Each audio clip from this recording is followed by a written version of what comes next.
Aí galera, tranquilo, na boa.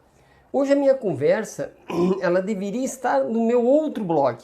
Eu tenho um blog desconhecido, que eu não falo muito, mas é um blog sobre poesia, né? Que é o poemerias.blogspot.com, em que lá eu exponho uma produção poética, vamos dizer assim. E de lá veio a seguinte questão, que apareceu o seguinte: alguém me pergunta, mas é possível fazer poesia hoje? Mas por que eu não respondi lá? Porque a pergunta, se é possível fazer poesia hoje, ela é mais filosófica do que literária. Porque é uma questão que eu entendo bastante polêmica. Mas para nós entendermos, é preciso que eu faça uma distinção entre poesia e poema. Vou começar pelo poema. Poema é aquele registro gráfico que eu enxergo e o leio, geralmente em estrofes, em versos, na vertical, né? Este é o poema. Todo poema é poético, porque a poesia é maior do que o poema. A poesia já é a inspiração, a poesia já é o enlevo, já é aquela questão estética, né, que me emociona, que me afeta. E, portanto, há fotos que eu entendo, fotos poéticas.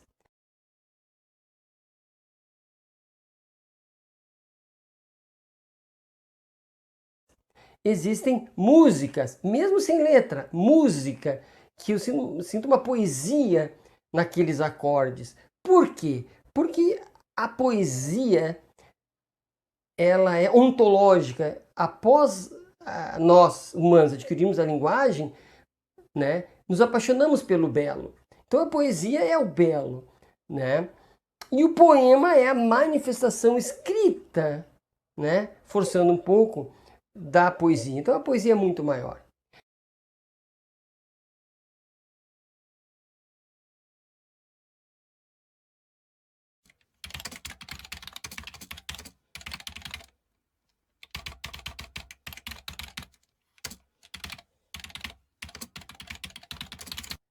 Respondendo à pergunta, é possível fazer poesia hoje?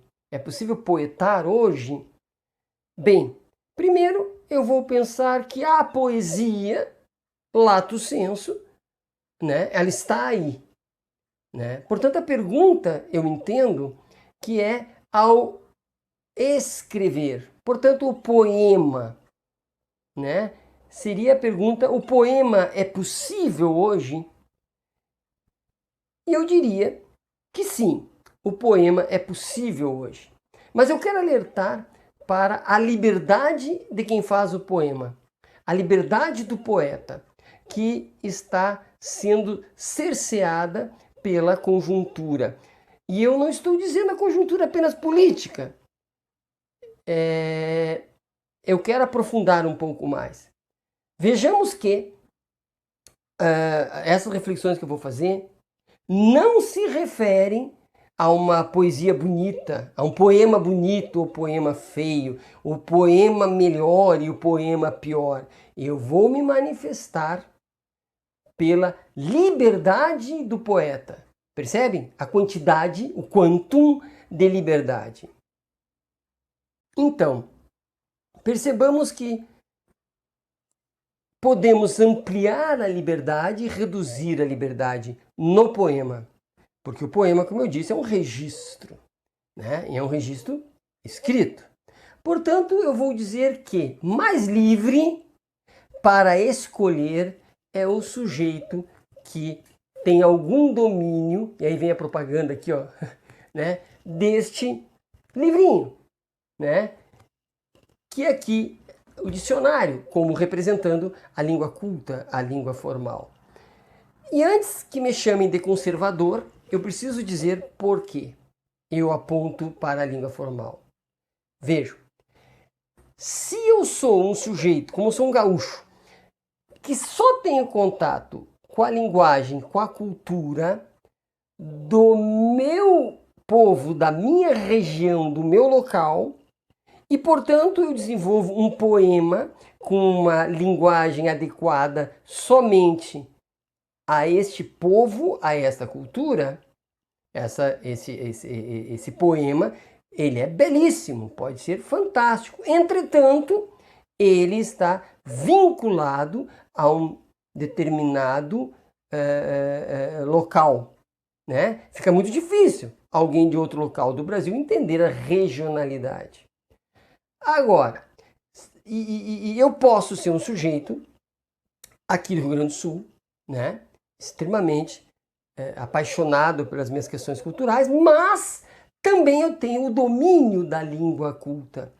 E eu tenho domínio tanto da língua culta quanto da linguagem regional. E, portanto, eu sou livre para escolher entre qual das duas, com qual das duas eu vou trabalhar. Supondo-se que eu não tenho domínio da língua oficial, culta, nacional, eu fico vinculado à regional. E, portanto, a minha liberdade é muito menor, porque eu não tenho acesso, envolvimento para escrever, né, com a língua formal, de dicionário. Portanto, refiro-me não à qualidade, mas refiro-me à liberdade. Acrescento a isso, né, um positivo cultural que está se desenvolvendo, que é da linguagem virtual, onde textos maiores que uma linha são considerados textões e que, portanto, as pessoas preferem textos minúsculos. Quanto menor, melhor. Sem falar também que é possível abreviações, sem falar que é possível figurinhas, desenhinhos, né, que expressam muito cada vez com menos. Percebam que quem não tem acesso, portanto, não tem trânsito, tanto para a língua culta, e, portanto, os textões, né, quanto a essa linguagem virtual, ele vai ter menos liberdade. Como vai escrever de outra forma que não seja aquela? Percebam, é a questão da liberdade. Quem pode muito, também pode o pouco. Mas quem só pode o pouco, não pode o muito.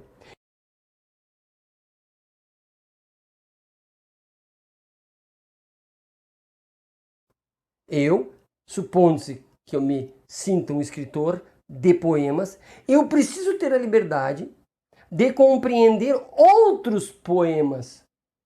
Não só os meus, não só os regionais, mas outros poemas de outras regiões. É preciso que eu compreenda todos os textos possíveis para que eu possa produzir os meus livremente. Porque se eu não posso compreender outros textos, se eu não posso escrever de outra forma, a minha liberdade é reduzida.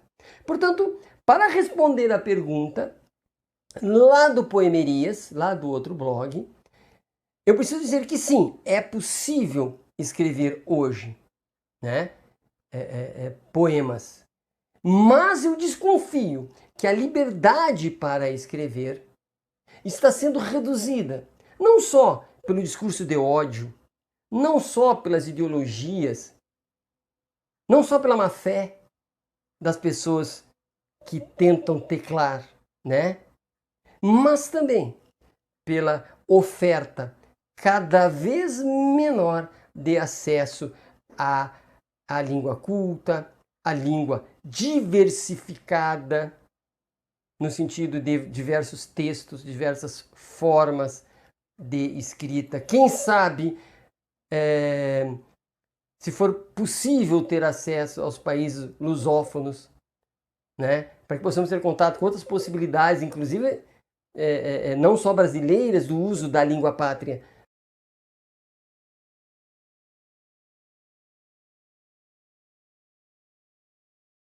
Portanto, sim, é possível, mas qual é o meu medo? A ausência crescente de liberdade, a poesia em tudo. A poesia em tudo. É possível fazer poemas com tudo. Com todas as coisas. É possível escrever poemas. Mas a liberdade para escolher a linguagem, ela é um trabalho. Essa liberdade é um esforço. Essa liberdade é mais do que criatividade apenas. É esforço. É leitura. É hábito.